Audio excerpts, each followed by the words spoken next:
What is up, people? Well, this is gonna be a new something I'm trying a little different from my usual videos. And if y'all haven't seen me before, I mean, this is my proof that this is me. You see the little skeleton bracelet? Well, that's something my daughter had made a little while ago. And the purpose of me making this video is I wanted to get obviously more personal with my followers in the aspect of being able to put a face to the art. And this is a test t-shirt that I had printed with one of the drawings and illustrations that I'd previously done. So with that being said, the title of the video is gonna be Artists that helped me restart my art journey after trucking. So I'll start off the video by giving you a brief as to who I am and what is it I like to do. And I know this video is probably not going to be the best it can be because this is my first try at this. And I just wanted to figure out what the audio would look like. As of right now, it's saying that I need more light, which is kind of odd because the light on my table is pretty much shining in my face, and I still don't understand why it says I need more light. And this is in the cinematic view on my iPhone, so I'm kind of not in no YouTube studio setup, but that's the goal. The goal is not to really have a YouTube setup, but to have an artist studio where I can actually create my art, listen to my music, draw my skeletons, and have fun with you guys. So a brief intro about myself, if you just got the video now. My name's Wilson Criado, and I was born and raised in Kuwait, and I lived there till about my teen years, after which I relocated to Bombay, India. And I stayed there till about my 12th standard, after which I flew to the United States in 2001 to pursue animation, art, and design. And I know that's probably going to be a story for another time if you're interested, and I'll maybe talk to you more about that. Fast forward to 2018, I flew back and relocated to Goa, India, and which is where I'm currently at right now. And you can see my nice cinematic view. Got my wonderful AC going because gotta stay cool. No, literally.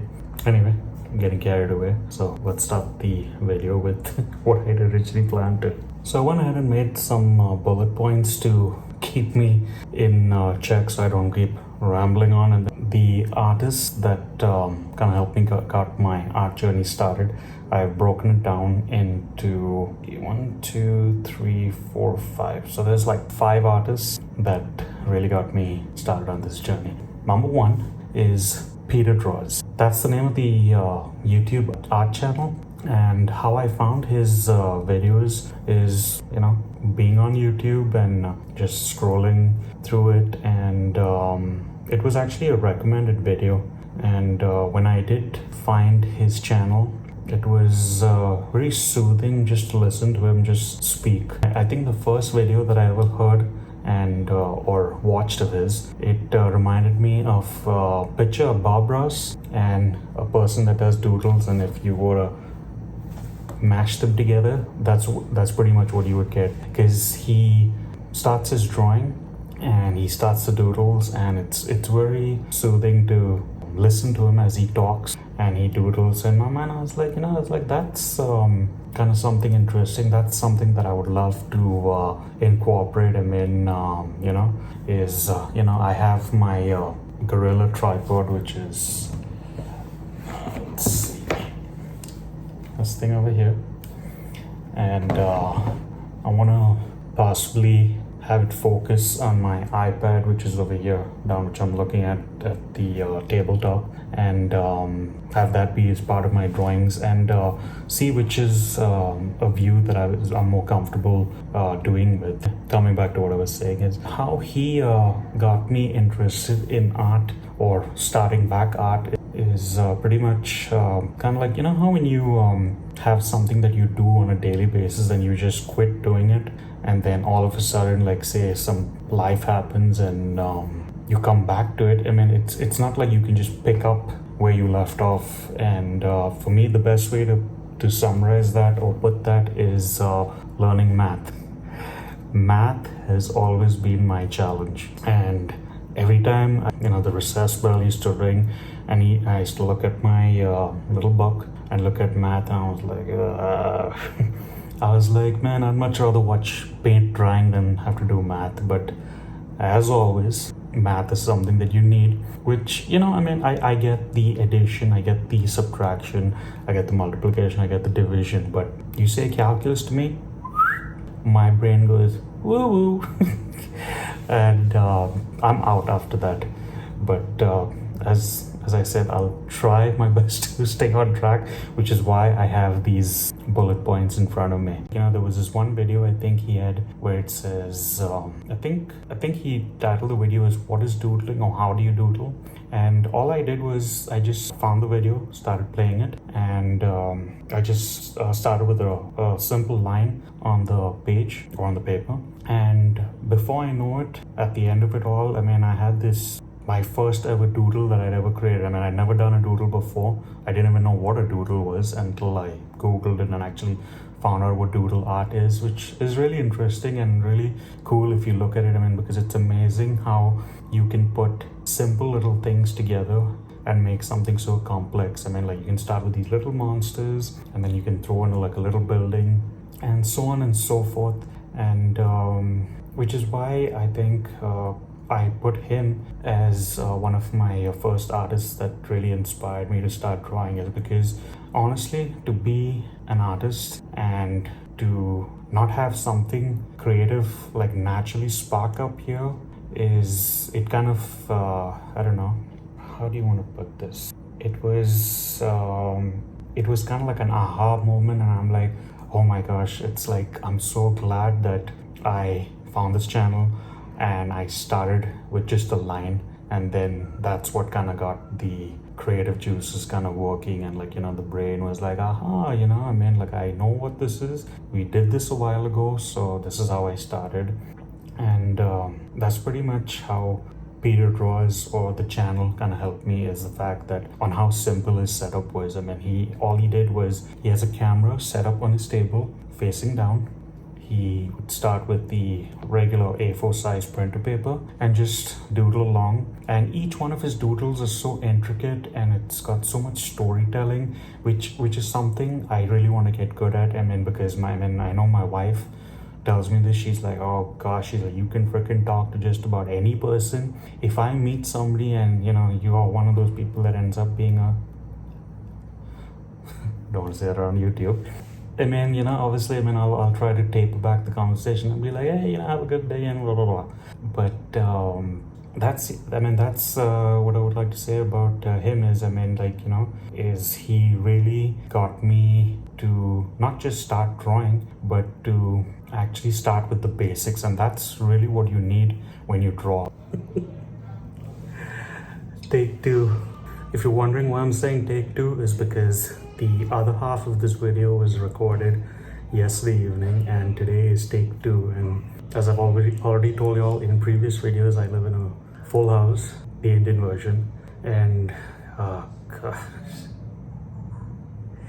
there's always something freaking going on, and there's never a damn correct time to record. So this time, or this part of the day, is when I have my wife and my sons go outside in the living room and sit down, so that I have somewhat of a peaceful way to record, so that I can at least hear my damn thoughts. So what I forgot to tell y'all yesterday is, when I was recording or wrapping up the recording for the evening, is that Peter Draws, I believe, is a self-taught artist and has no formal training, was not really gone to any art school. So that's something I wanted to let you guys know. That being an artist, you don't have to always have to go to college or any trade school. It's just something that you have to keep practicing. You can go to school, obviously, and you can learn from your peers and other artists, but at the end of the day, it all comes down to how much you want it and how much you want to practice and how much you want to draw. So with that being said, I'd like to talk to you all about the other artists that really helped me with my journey, and the artist's name is Tenhundred. So this artist is big on YouTube, and he's got his very own website, and the thing that really got me interested in this artist is just his use of color. I mean, he uses color to a point where it just, I mean, if you were having like a really crappy day and you just want to see his art, it would just be like, you know, you get that nice feeling, the same feeling you get when you see that nice good old donut. Yep, maybe that's just my feeling, but yeah, that's exactly the way I feel when I see in his art. But real talk is when I seen the colors that he uses, I mean, it just blew my mind. Because I mean, before finding his videos, I mean, all I knew was just black and white, which is pretty much the paper being white, and drawing with big pens, Sakura markers, and the Sharpie S gel pens. I mean, those things are really cool. And the markers, because what I like about them is when you are drawing something, you don't have that hesitation of where the ink stops, kind of like with the ballpoint pen, you know, you gotta like smack that thing on the damn paper to get it to work. But with the Sakura marker and these Sharpie gel pens, I mean, every time you put the pen on the paper, you always get that nice crispy black line, and it's just it's beautiful. But anyway, coming back to what I was saying is the thing, besides his use of color, the thing that what he talked about, or what he talks about in most of his videos, is the ability to make your art affordable, so that anybody out there, whether they like your art or love your art and want to support you, it's something that you can make it available to them. Starting out back in 2018 up until now, till 2023, I always had this mindset that, oh, I'm gonna make this nice cool digital art and I'm gonna price it at so and so, and hopefully somebody will buy it. And that's where I was wrong. The mistake that I kept making is I knew the value of my art and the aspect of the time I put in, the effort I put in. The mistake I think I made was I lacked a whole lot of storytelling, and that's something which this artist is excellent at. He combines storytelling with entertainment, education, but most of fun. I mean, all of his videos have got all those three things combined in a very perfect yet very well put way. And the thing, what I like about his videos, and every now and then when I'm drawing, like, you know, I'll have my laptop going and I'll be just listening to him with some older videos that I've watched in the past. And when I'm drawing, it's not so much as in looking at him draw, but it's almost like my research and kind of like deconstructing the video piece by piece to find out what is it about the video that keeps me coming back as a viewer to watch it. And it's pretty straightforward once you look at it from that point of view. I mean, yes, if I were to rewind time back and look at his videos originally, what I used to watch them, I was like, wow, each video is just as cool. I mean, whether it be a process video of him making acrylic paintings, or whether he was making murals, the thing that was consistent is obviously the entertainment, which is fun. But the value, what I got from the videos is the storytelling, which, as I said earlier, is number one and key. And I think the storytelling aspect is something that is not just important when it comes to art, but to a whole lot of aspects in your life. I mean, because if you think about it, if you don't have a story to go with the art, sorry, my elbow's hurting, so I'm trying to get a way to feel a little comfortable in this damn chair. But I think when you make art and you just draw it without a story attached to it, there's nothing that you can, I mean, you know it as the artist what you're making, but the people that are watching, if they don't know what the story is, for example, like now my art, I've chosen to create skeletons and skulls with the Day of the Dead style, or the colors that the Day of the Dead uses. But the only difference is I want to infuse stories of India, stories of Kuwait, which is where I grew up, and travel related themes, which is something that's another thing I'm passionate about. And it's not just the art for me. It's all about trying to combine each of those things in each piece and be able to convey that storytelling, which is what I want to really get good at eventually. Talking to the video I'm in right now, and you guys will be like, damn, this guy is like all over the place. I mean, because that's just how my thoughts are. My mind is like, I know I want to draw skeletons, I know I want to draw skulls, I know I wanted to have a travel theme, I know I wanted to have a lot of storytelling. And for me, honestly, when the camera's not rolling, I mean, how would I say this? I can have good conversations, but I don't know, for some reason, when I turn on the camera or I hit the record button, I go from to that. And that's what I'm trying to eliminate. I mean, because honestly, I know that when I touch or tap the record button, I know it's not going live, but for some reason, my brain in here thinks is like, oh my God, you're going live. Everybody from around the world is just gonna watch you screw up. And that's the part what I need to get out of my head, and thinking that this is not live, this is just me talking to my phone, which is not really a smart thing to do, but hey, it's something I'm doing. Anyway, coming back to what I was saying is, you see how I always seem to go around and round and round, and I think that's why my wife is like, she's like, why don't you get to the damn point? And which is what I try. Original art obviously is a different thing. That I think honestly would be considered a luxury purchase, because if you're buying something originally made by an artist, I think it also depends on the medium. I, for the longest time, since I've watched all my artists who I'm talking about today, I've seen them making art in acrylic paint. For me personally, I would love to do acrylic painting, and I have done some art in the past. It's just that now, with where I'm staying and the limited space that I have, I wouldn't really have the physical place to actually keep something once I'm done with it, let alone have an easel and create it. I mean, I think personally creating the original art is fun. I mean, there's no comparing digital art and traditional art and saying which is, I mean, both have pros and cons, but and again, I get carried away, but I mean, you guys get the picture, right? I mean, the whole point of this video is I just want to convey to y'all and tell y'all how all these artists have helped me out. But to sum it up, Tenhundred pretty much has helped me in the aspect of, you know, the use of color, which is something that I've started doing since 2019. Ever since I found him online, I've been incorporating a lot of color into my art. So this next artist I want to talk to you guys about is David Lozeau. This artist is somebody I wish I had found early on, but I think everything that happens in your life happens for a set reason, and I think if I had found him first, I don't think my art would have been I don't think I would have been creating my art in the style and the way I would be right now. And let me explain on that. Let me explain to you guys what I mean. So as I said, when I started this journey, I had not created any art for a very, very long time. And when I started to pick up the pen and start drawing again, I mean, I was like, oh, damn, I felt like I had completely lost touch of it to such an extent where I was like, I don't think I could even draw stick figures, which is a little concerning for me when that happened. And I was like, when it happened for the very first time, I was like, is my art days or drawing art behind me, and will I never be able to do it again? And it was a little frustrating, I guess, initially.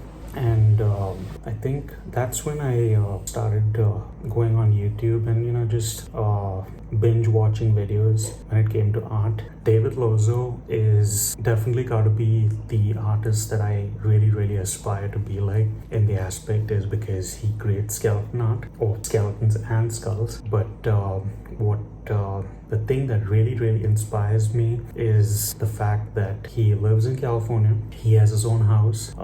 He creates commissions at the moment. And I think that's pretty much how he kind of got through COVID. And, you know, when we had the whole lockdowns and everything, he kind of spoke about how making his art and commissions is what he was able to use the funding from that to upgrade. I don't know if it was upgrade his house or move from the current house he had to a bigger house where he had the ability to get his own personal space, creating art, recording videos. I think personally it's important to have a dedicated space when you are making videos, because it really helps you focus on what you're trying to say to your people out there. What really got me happy to think is that there is actually a physical, breathing person that is actually making the kind of art that I want to make, and it's not something that doesn't exist out there. I mean, yes, skeleton and skull art is an acquired taste, but I think it all comes down to the storytelling, what I was talking about with the early artists, and you have to be able to get that down to a point, especially when you're completely online and building something completely from the ground up. You have to be able to connect with people on a level where they can actually virtually come along with you for the story and be able to actually connect with the things you're trying to have them connect, which is something I think that takes obviously time. So I think the most important thing that I forgot to mention early on when I was talking about David Lozeau is, from all the artists that I've spoken about now up until now, he is by far the only one that actually messaged me back on Instagram when I had sent him a message. And when I initially sent him the message, I was not expecting him to message back just like all the others, because not for the fact that they are too proud or they don't want to have the time, but I was just thinking, like, with the volume of messages and texts they probably get, there's no possible way that they could possibly get back to me or any of them. But when he messaged back, I was like, oh wow, I was like, that's what really got me excited, is the fact that my favorite and most favorite artist that I aspire to finally be like is actually messaged me back. And we've had a whole bunch of messages that we've text back and forth, and mostly the texts have been from me, obviously. Is I always ask him about the supplies that he uses and the boards that he uses to create his art, which is not canvas, which I didn't know. And he's always taken the time out of his day to, I mean, he doesn't respond right away, obviously, and I'm not expecting that. But when he does, he always makes it a point to answer your question. And I think when you're an artist, whether it doesn't matter how big you get or how small you are, you should always stay humble. And I think staying humble is way more important than the actual art. What I mean by that is, say if this works out and this brand Blue Cranium that I would love to build and aspire to build, if it ever becomes big. And it's not just about art, and I think it's about anything that you do in life. Being humble and remembering the people that have helped you with your journey is way more important, because if you think about it and you reverse engineer something, if it wasn't for these people's support, your customers or anybody that has helped you through the journey, whether it be another artist that gave you a tutorial lesson that you observed and have been implementing, or whether it is anything for that matter. I don't know why I went this is not part of what I was going to tell y'all, but it's the right thing to do. And obviously it is the right thing that you should have a mindset like that. You should not forget where you come from, and that's something that I always put in my art. If you've noticed in the other pieces or other of my things, if you've ever seen my stuff on Instagram or now on YouTube, is I always put these little leaves in each of the pieces, and the leaves signify the cashew plant, which is a native plant of Goa. And I always tend to put 5 leaves, and the 5 leaves obviously signify my wife, myself, and our 3 kids. And the reason I put these leaves in each piece is to always, it's a message for my followers and future clients to know, but most importantly to remind myself where this journey has begun. So if I move to another country, you have to go back, you know where you started from. These last 3 artists that I want to talk to you guys about, I actually wanted to tell you guys individually about them, but now that I think about it and I actually looking at my notes, they all had the same thing. One of them is Devine, and he's an artist that I found on on Instagram. And I believe he is a tattoo artist based in the UK. And I think what is cool about his art is the fact that when he creates his skeletons or skulls, it's got that nice tattoo look to all of them because he's a tattoo artist. But it's got a very unique and abstract look, and it's got nothing to look like an, what do you call it, a traditional skeleton or skull, but it's got that very nice cool look to it, and which is what I like. And he's another artist also that has always, whenever I've liked his post or messaged him, he's always taken the time to comment back or respond. The last two are ASkullaDay and Skizodraws, and I believe Skizodraws has a website where he sells merch, which is t-shirts, stickers, and I think pins. But to sum it up, I tried my very best to keep this video to the point. So what I do is I make these bullet points, what I wanted to convey for each of these artists, and hopefully I was able to convey that to you all in this video after being a trucker for a very long, or for a while. If that's something you all might be interested, maybe I might tell you guys, because I have a heck lot of stories that I can tell you about trucking, which was, man, they were just some beautiful times. The sunsets in New Mexico, all of the US, all the lower 48 states were just beautiful. Travel, skeletons, skulls, these are all things that make my art me, which, and as you can see, which I showed you earlier, this design that I had made was basically, I don't know if you can see it, the Vespa was an old Vespa that my dad has, and I tried one day to start it, and what I didn't realize was the damn thing was in gear. So when I kick-started it, it kind of took off on me, and yeah, my days of riding the Vespa were over because that damn thing freaking almost climbed the back of a tree somewhat, and the next thing I know is like the bike fell on me, and I was like, yeah, never riding a damn two-wheeler again. But if any of you guys have made it up until this point, I appreciate you guys staying here and listening to me rambling on, and I want to try my level best to get good at the talking to the camera and as I said, the storytelling, and getting good at this, because at the end of the day, get good at what you're doing. But I think before I keep rambling on as usual and going off topic, I think we will cut the video over here. And once again, I'll say thank you for listening, and keep creating, keep drawing. I'll see you guys down the road or on the other side. Bye for now. Peace.